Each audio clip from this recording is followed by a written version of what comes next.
Oi pessoal, tudo bem? Sou o professor Nivaldo Azevedo e agora a gente vai resolver aqui, queridos, a quarta questão do simulado que nós realizamos aqui no INA no dia 22 de novembro de 2019.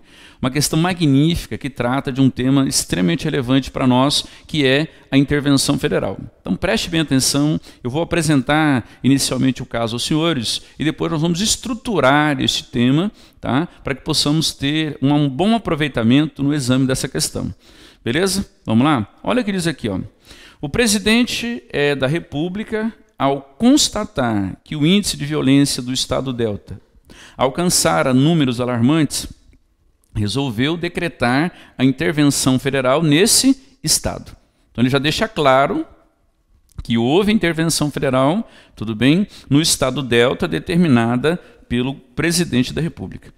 Apresentou como justificativa, portanto, o presidente, a necessidade de pôr fim a grave comprometimento da ordem pública. Então aqui, queridos, presta atenção, vamos estabelecer um raciocínio preliminar para que nós possamos pensar a questão. Guarde, vem comigo, por favor.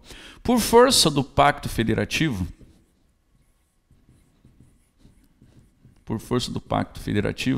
onde nós encontramos isso? Constituição Federal, artigo 18, caput, por força do Pacto Federativo, a regra é essa aqui, ó. Quais são as unidades federadas que nós temos? União, Estado, Distrito Federal e municípios. E diz o texto constitucional que todas elas possuem autonomia constitucional. Autonomia constitucional. Chama a atenção dos senhores para essa regra da Constituição, porque se todos possuem autonomia constitucional, qual é a consequência? Entre elas não existe hierarquia. Tudo bem? Se não existe hierarquia, qual é a consequência? A consequência é essa aqui, ó, preste bem atenção. A regra é a não intervenção. Tudo bem? Por quê? Ora, se todos possuem o mesmo poder, se todos possuem a mesma autoridade, um não pode invadir o âmbito de autonomia do outro. Tudo bem? Então a regra é a não intervenção. Porém, nós sabemos que o ente federativo pode promover um comportamento que viole a estrutura do poder, que viole, preste bem atenção, a soberania nacional, que coloque em risco a unidade da federação. Em outras palavras, qualquer uma dessas 4 pessoas aqui podem realizar um comportamento que promova instabilidade política. Tudo bem? O que a Constituição faz? Ela vai lá do artigo 34 até o artigo 36 e cria uma ferramenta de combate à instabilidade política gerada por situações envolvendo quem? Envolvendo os estados, o Distrito Federal e os municípios. Em outras palavras, ainda que a Constituição tenha garantido como regra a não intervenção, nos casos em que o comportamento da entidade estatal colocar em risco a soberania nacional ou a unidade da federação, será possível a intervenção. Então, olha só o que nós temos que gravar. Temos que gravar isso aqui, ó. A regra não intervenção, porém, presta atenção aqui, ó. A intervenção é medida de exceção. Olha que interessante, de exceção, válida somente nos casos previstos na Constituição Federal de 88. Tudo bem? Onde nós encontramos isso, gente? Nós encontramos nos artigos 34, 35 e 36. O 34, a intervenção federal da União, portanto, nos estados e no DF. O 35, a intervenção federal nos municípios e territórios federais. E a intervenção estadual nos municípios do respectivo estado. Tudo bem? E o artigo 36, ele vai trazer as regras formais do processo interventivo. Tudo bem? Dentro dessas regras formais do processo interventivo, eu quero trazer aqui para nós, tudo bem? É importante que saibamos, guarde, as fases do processo interventivo. Tudo bem? Quando nós falamos de fase do processo interventivo, observe o seguinte. Na previsão doutrinária, nós temos 4 fases. A iniciativa, o decreto interventivo, a famosa fase judicial, e, por fim, o controle político. Tudo bem? E aqui, ó, preste bem atenção, esse controle político nada mais é do que a apreciação, preste bem atenção, pelo Congresso Nacional. Tudo bem? Então, falou controle político, é apreciação pelo Congresso Nacional. Por quê? Porque olha só que coisa interessante. Qual é o ato que dá início à intervenção? É o decreto interventivo. Então, o que acontece aqui? Ó? Toda intervenção tem seu início deflagrado, determinado por quem? Pelo decreto interventivo. E o decreto é ato de quem? É ato do presidente da República, é ato do Poder Executivo. Por isso que a Constituição cria aqui uma situação de freios e contrapesos, o check and balance. A Constituição cria uma situação em que o presidente tem a prerrogativa de decretar a intervenção, porém o Congresso Nacional, como regra, vai ser chamado para apreciar se essa medida de fato é ou não, olha lá na ponta, válida. Fechou, gente? Tudo bem? Vamos lá? Agora uma outra dica valiosa, presta atenção. Quantas fases são, não é, reconhecidas pela doutrina? A doutrina reconhece 4 fases. Cuidado, presta atenção. O que você tem que guardar? Que das 4 fases, 2 são obrigatórias. A iniciativa e o decreto interventivo. Então, toda e qualquer hipótese de intervenção, ela tem que começar por algum lugar, tudo bem? E ela vai exigir o quê? A formalização, porque dá início à intervenção, que é o decreto interventivo. Então, 4 fases são possíveis, 2 são obrigatórias. Agora, cuidado, em nenhum caso nós teremos mais que 3. Vamos repetindo, 4 possíveis, 2 fases obrigatórias, só que nenhuma das hipóteses autorizadas para a Constituição para a intervenção vai ter mais do que 3. Beleza? Feitinho. Feito isso, o que nós temos que observar? Ó, só para a gente fechar aqui. A fase que inicia a intervenção, o próprio nome já fala, que é a fase da iniciativa. Por que ela é interessante? Porque ela vai dizer para mim que nós temos a intervenção espontânea e que nós temos a intervenção provocada.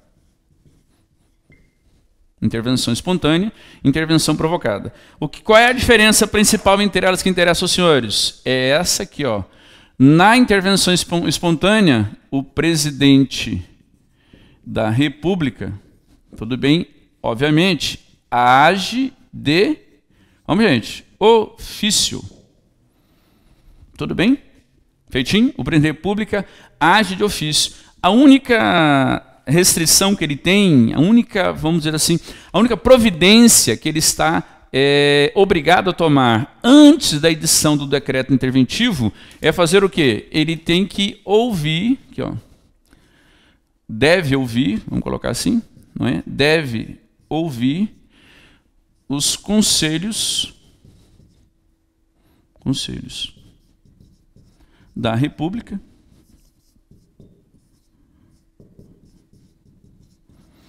e de Segurança, Conselho da República e de Segurança Nacional. Segurança Nacional. Tudo bem?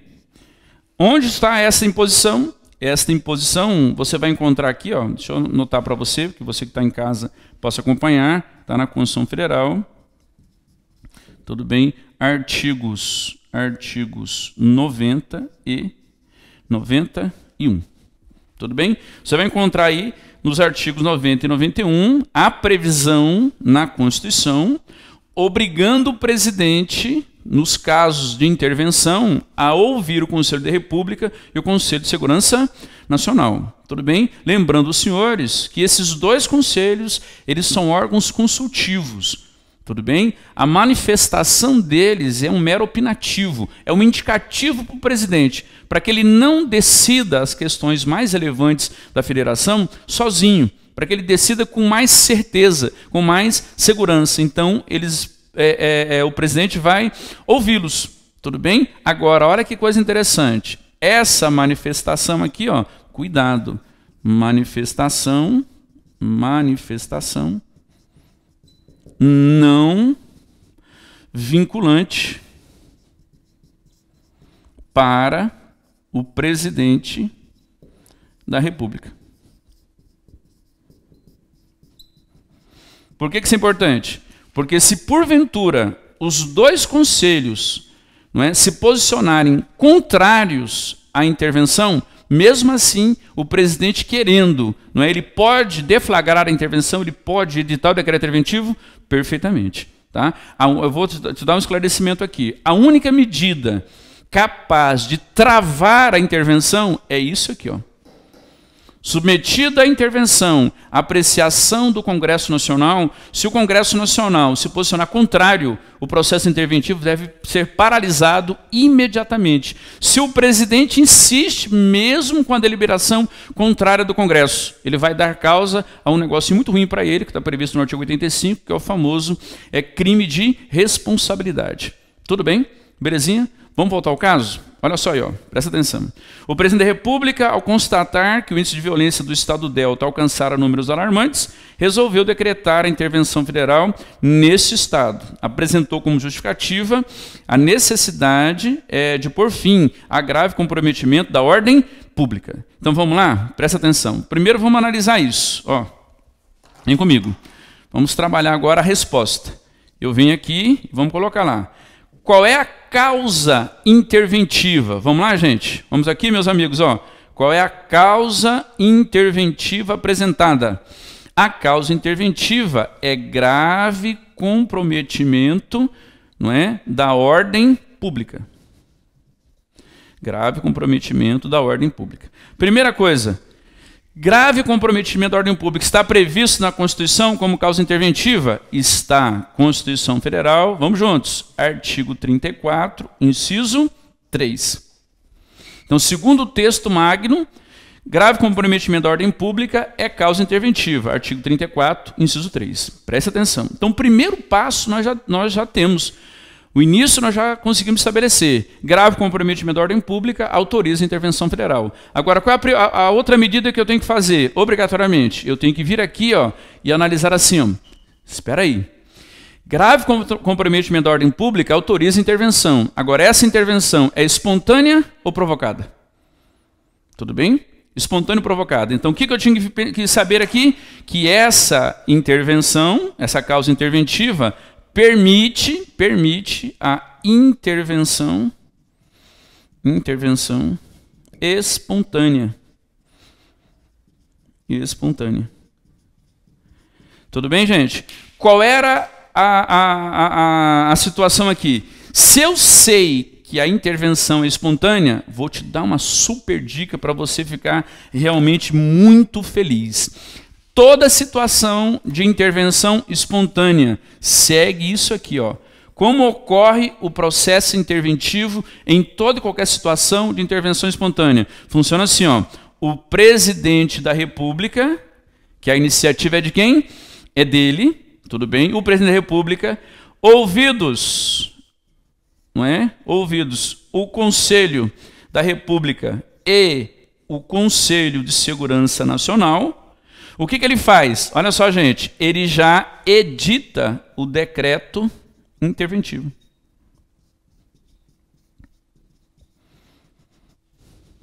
Tudo bem? Por quê? Porque a hipótese de intervenção espontânea. O presidente pode agir de ofício. Ele só tem que ouvir quem? O Conselho da República, o Conselho de Defesa Nacional. Note-se que a iniciativa é dele e se ele editou o decreto interventivo, e portanto das 4 fases eu já usei 2, concorda? Se ele editou o decreto interventivo, já foi iniciada a intervenção? Perfeito. Perfeito. O decreto já permite colocar a intervenção em execução. Só que aí, ele está obrigado a remeter ao Congresso Nacional para quê? Para o controle político. Tudo bem? Então, o que vai acontecer aqui? Se o Congresso Nacional aprovar, se ele concordar que essa situação de intervenção está amparada na Constituição, o processo continua. Se não concordar, o processo trava. Beleza? Feitinho? Mas a situação é essa. E isso aqui fica a dica. Isso vale para todas as situações de intervenção espontânea. Sempre que a intervenção for espontânea, o presidente consulta o Conselho da República, o Conselho de Defesa Nacional, não é? Edita o decreto interventivo, mesmo se eles não concordarem, e remete ao Congresso para o controle político. Cuidado que ele não tem, isso é importantíssimo aqui para você entender, o presidente da República não tem que esperar a aprovação do Congresso. Ao contrário, ele já iniciou a intervenção.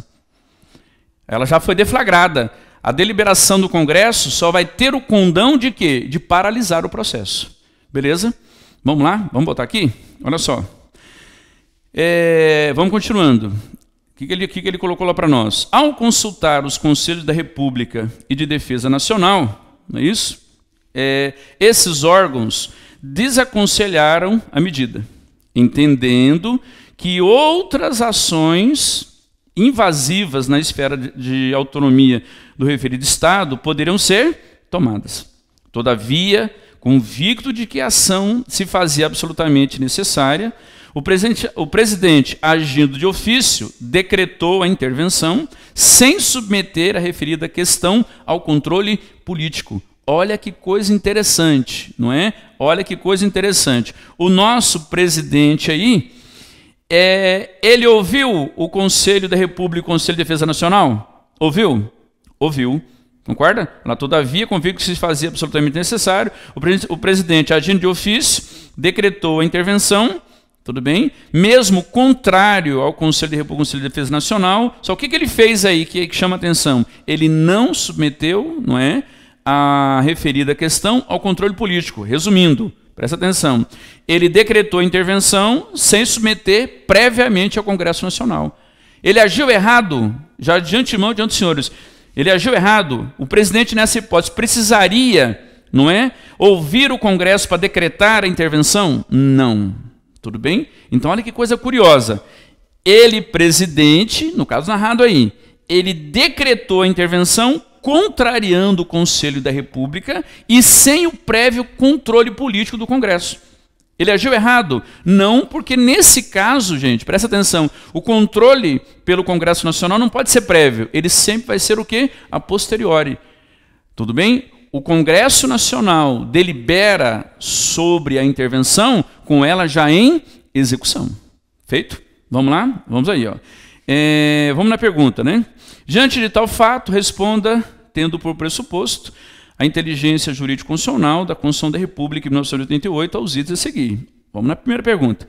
No caso em tela, havia necessidade de a referida intervenção ter sido submetida a algum controle prévio de natureza política? Tudo bem? Olha a pergunta. No caso, havia, não é, a necessidade de algum controle prévio de natureza política? Qual é a resposta adequada? Não, porque nesta hipótese de intervenção federal, eu poderia até nem usar nessa hipótese, porque em qualquer hipótese que há o controle político, não poderia dizer assim, não, porque nos casos de intervenção federal que cabe o controle político, porque não são em todos os casos, então no caso de intervenção federal que cabe o controle político, esse controle não é prévio, esse controle é sempre feito a posteriori, portanto, depois da edição do decreto interventivo. Ficou claro? Tudo bem? Então, para essa pergunta, há necessidade de um controle político prévio? Não, por quê? Porque a manifestação do Congresso Nacional, ela ocorre após a edição do decreto interventivo. Resumindo, o presidente inicia o processo interventivo e aí remete ao Congresso. Beleza, pessoal? Vamos na B.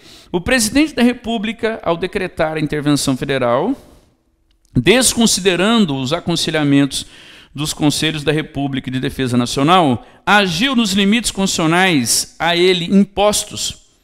Ao desconsiderar, a pergunta é, o presidente da República comete alguma irregularidade? Ele viola a Constituição quando ele desconsidera a manifestação do Conselho da República e do Conselho de Defesa Nacional? Não é? Sim ou não? Qual seria a resposta correta? Não é? Se ele agiu dentro dos limites constitucionais, não é? Agiu sim ou não? Sim.